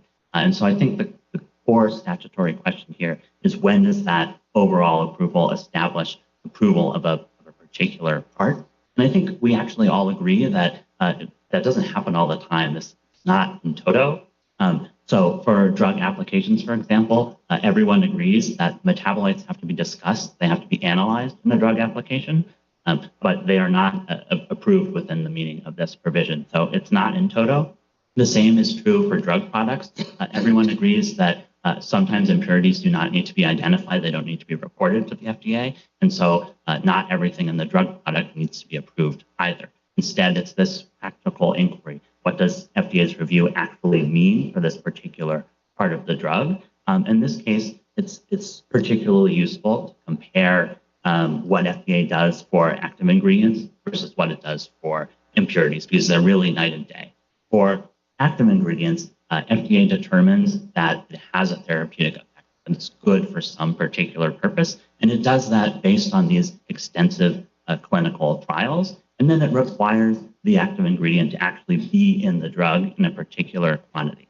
None of that is true for impurities. There's no determination that it's good for any therapeutic use or that it's good for anything at all. And there's no requirement that it be in the drug. Someone could sell a rava if they found a way to remove the degradant teriflunomide. Someone could sell a rava with 0 teriflunomide in the drug product, and that would be within the scope of this approval. So what this statute is establishing is FDA approves the overall, and as part of that, it establishes approval of a particular active ingredient. It certainly doesn't make a particular approval decision for impurities. What about inactive ingredients? I mean, should we think about impurities and inactive ingredients in the same way? I mean, does your interpretation for the purposes of this case, which involves impurities, also affect how we should think about inactive ingredients? So, Your Honor, I don't think there's anything in the statute that requires them to rise and fall together. Of course, FDA's longstanding understanding is that only active ingredients are approved. Impurities, I think, are a particularly clear case of something that is not approved. Some of the same reasons that we raise for impurities would extend to inactive ingredients, but I don't think there's any particular reason in this case that the court would need. So we wouldn't have to reach the question of inactive ingredients. I don't think so. There's certainly no argument here that teriflunomide was an inactive ingredient in a rava. I did, on the statutory point, I did want to also highlight subsection 355U, which really provides strong support for FDA's longstanding interpretation. That's the section that allows when for certain sorts of drugs that the sponsor can make an election and say, there was an active ingredient in a prior drug. We have the same active ingredient in our drug, and we want to make this election that says, we don't want that to be considered the same active ingredient. I think, that election would have effect. It makes perfect sense under our reading. Under Sandoz's reading, it just wouldn't have any effect at all. And so this entire subsection that Congress created would be superfluous. If the amount of an impurity is found to change beyond, say, you said 3.5% limit here. So it turns out it's coming in at least sometimes it's coming in at 3.7. And my understanding is that the FDA requires a resubmission if the amount of impurity has changed from from the basis on which the drug was previously approved for marketing. Is that resubmission 505(b)(2) application, or what is it? There is a provision that describes these supplemental applications. I don't have at my fingertips the particular subsection. But that is right. In the I mean, it's right example, that they have to do a resubmission, but you don't know whether it's right that it's a 505B2 submission? that's right. So if the It amount might of the be. if the amount of the impurity increases, Your Honor, then my understanding is that they do have to file a supplemental for obvious reasons. If there's more of something in a drug than it was approved for, FDA wants to know. That's not necessarily true if the amount of the impurity decreases. So, for example, if a RAVA sponsor had found a way to remove. I get the decrease because it's a cap. It's not a floor on impurities. Okay. But if it's more and they do a resubmission, and then and throw in whatever studies you all require to say it's fine, it's not an amount that has any harmful effect. And then does FDA then approve marketing the drug with that increased amount of impurity? Your Honor, in that hypothetical, yes, I believe FDA would approve. And the only thing they're approve approving is the change in the amount of, right. It would approve the supplemental application, which I think, as you would expect, if there's a new impurity or if there's more of an impurity, then FDA wants to know about it. Just to give an It example. just sounds kind of like they're approving the impurity in that situation, because everything else stays the same in my hypothetical. So there's no changes in the active ingredient or the inactive ingredients or anything else. So the only thing that's changed is the amount of the impurities increased, and FDA signs off, and that's not an approval? No, Your Honor. So let me try a hypothetical. Often, as the district court pointed out, these impurities will be toxic or carcinogenic. Arsenic could be an impurity. If someone made a change and hopefully increased the amount of arsenic by a very tiny amount, and FDA, reviewed the supplemental application and said, well, that doesn't overmine the overall safety and effectiveness of the drug. I don't think any ordinary person looking at that would say what FDA has done there has approved arsenic. They've approved marketing with that amount of arsenic. FDA I mean, that's just factually what they have done. That's right, Your Honor. FDA approved the overall drug application or overall supplemental drug application. FDA didn't, approve the toxic. Well, in the resubmission, that's the only thing they're studying is the impurity and the amount of the impurity. Everything else has already been signed off before. Your Honor, just to sort of shift the hypothetical in the other way, if the amount decreased, right? If the amount decreased or the impurity was totally removed, then FDA. They don't have to do a resubmission because the impurity is a range from 0 to 3.5%. So if it goes down to nothing, they don't have to do a resubmission, correct? That's right. So you're only going to get a resubmission if it's increased. That's generally right, Your Honor. There may be cases where there are significant, where the decrease in the impurity is a result of a change in the manufacturing process, and in that case, there would need to be a supplemental application. But I think the bottom line point here is that FDA is looking at these. They're making sure that they're not. If they just in their manufacturing process, they figured out a way just to have a little less degradation in the leflunomide, so that they are even more under that 3.5% cap, and nothing else has changed, they have to resubmit? Your Honor, if it was a significant change in the manufacturing process. Is a significant one that changes the level of impurity? The mere fact that the impurity has changed wouldn't trigger the supplemental requirement. And nothing else has changed in my hypothetical, so they wouldn't have to resubmit if it goes down. Yeah, It's a complicated process, and you know it more than me, so I'm trying to be too simple, probably. I think that's all generally right, Your Honor. I'm just trying to leave this caveat that there are significant changes in the manufacturing process. FDA does want to see that, which I think is sort of.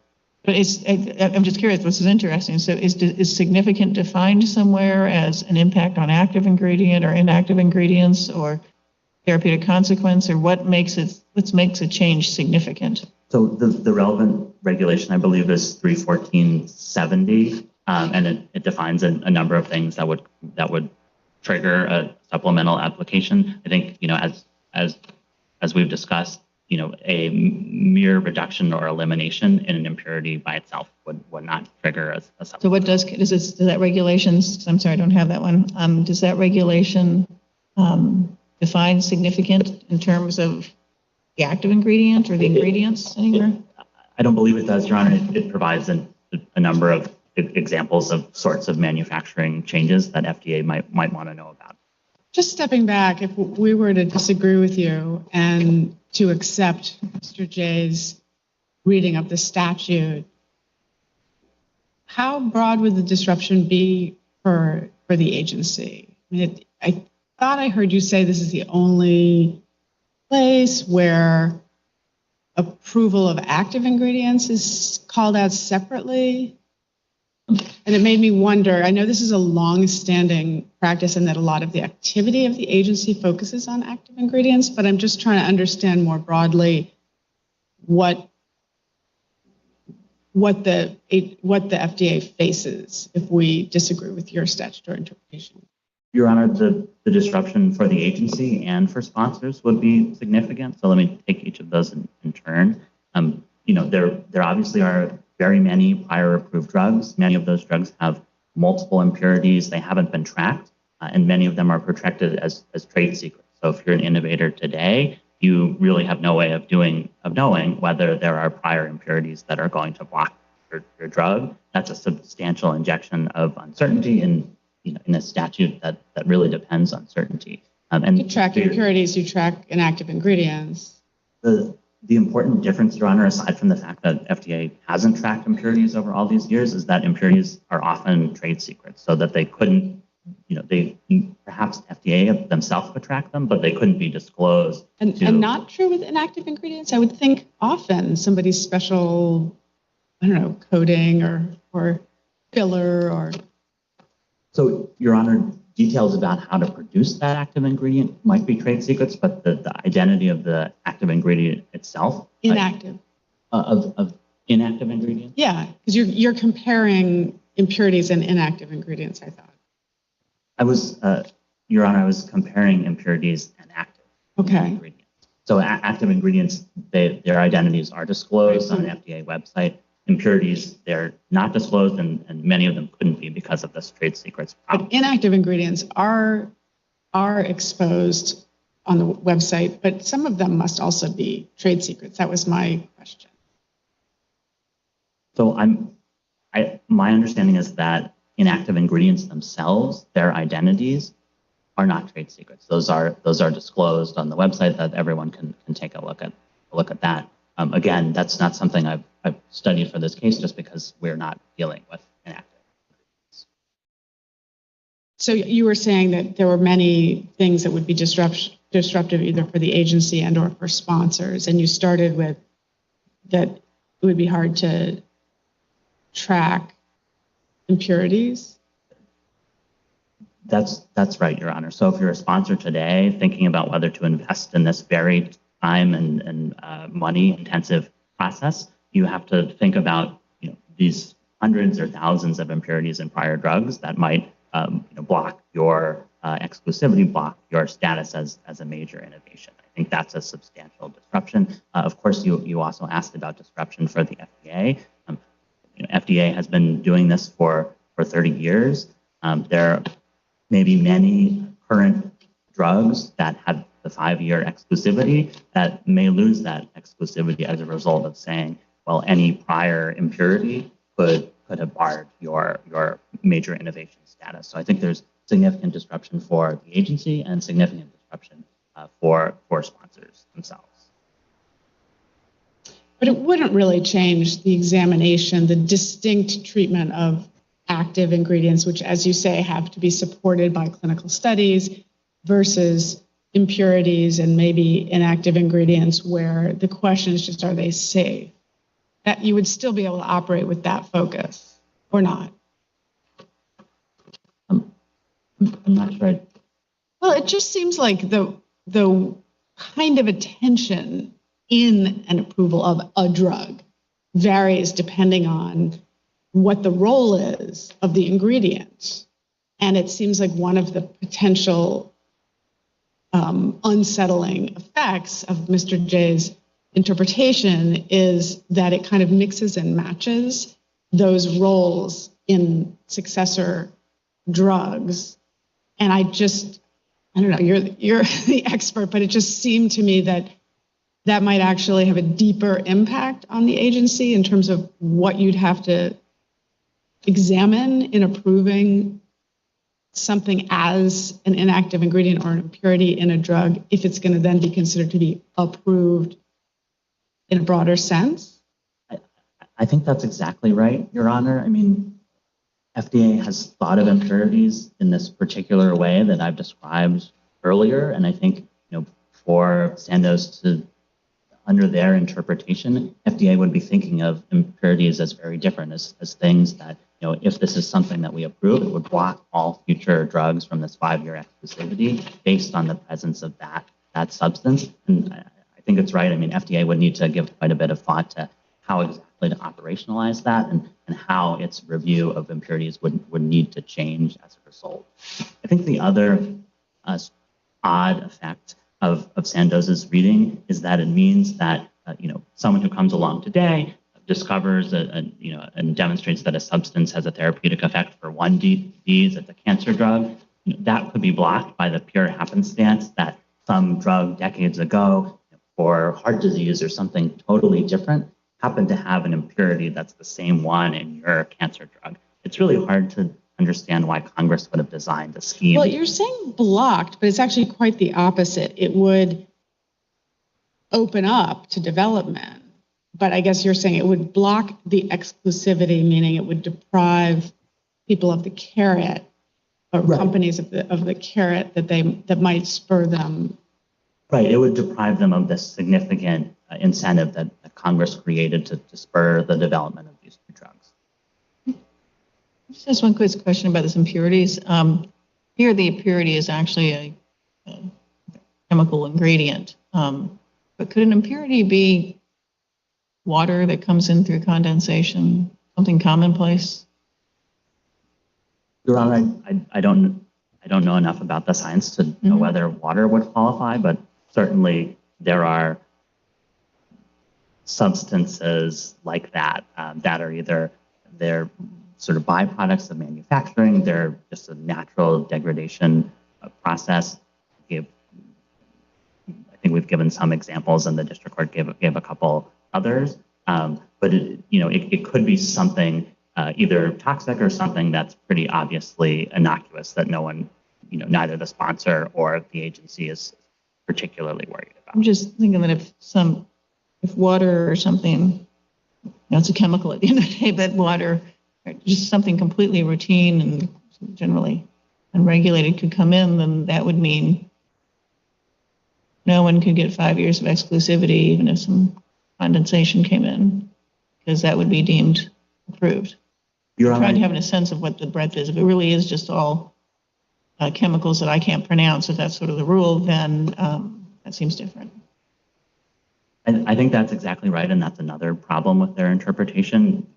An impurity, a substance that appears an impurity in one drug might be a substance that's used in all sorts of ways and all sorts of future drugs, and if its mere presence in a prior approved drug really blocks this 5-year exclusivity, then that is undermining this incentive created by Congress.